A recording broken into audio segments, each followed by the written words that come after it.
This community was built in a forest that was planted in the 1870s. They were unique, and nowhere else in Ottawa really had something like this.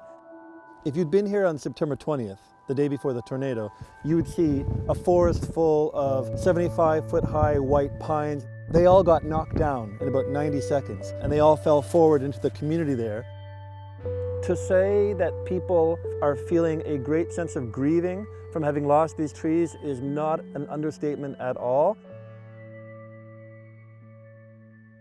Overall, what's been happening here has alternated from devastating to remarkable almost on a daily basis. As I look around, immediately there was nothing but devastation.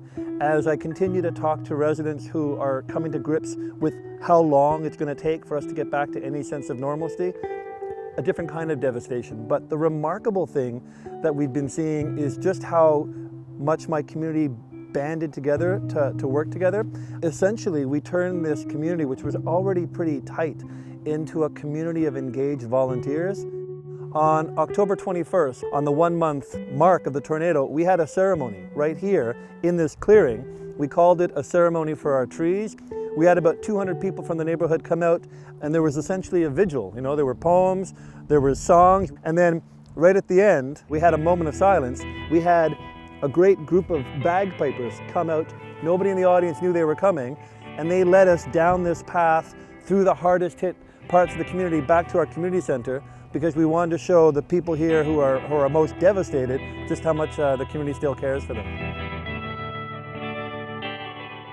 The initial crisis phase was rather surreal because it was such an instant, fast thing, like over 20 minutes and it's done, all the devastation.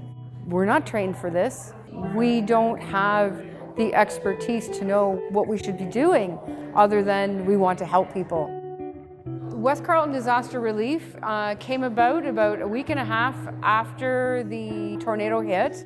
The first thing that we did is we made formal public meetings. These meetings are important. It allows people who are going through similar situations to get together. They don't feel as isolated. It's a place where we can share information. Sometimes the best, most effective way for people to hear things is in person. One of the biggest things for me personally is how strong one or just a few voices can be, how much impact you can have. United Way has been a wonderful partner, a mentor, a cheerleader.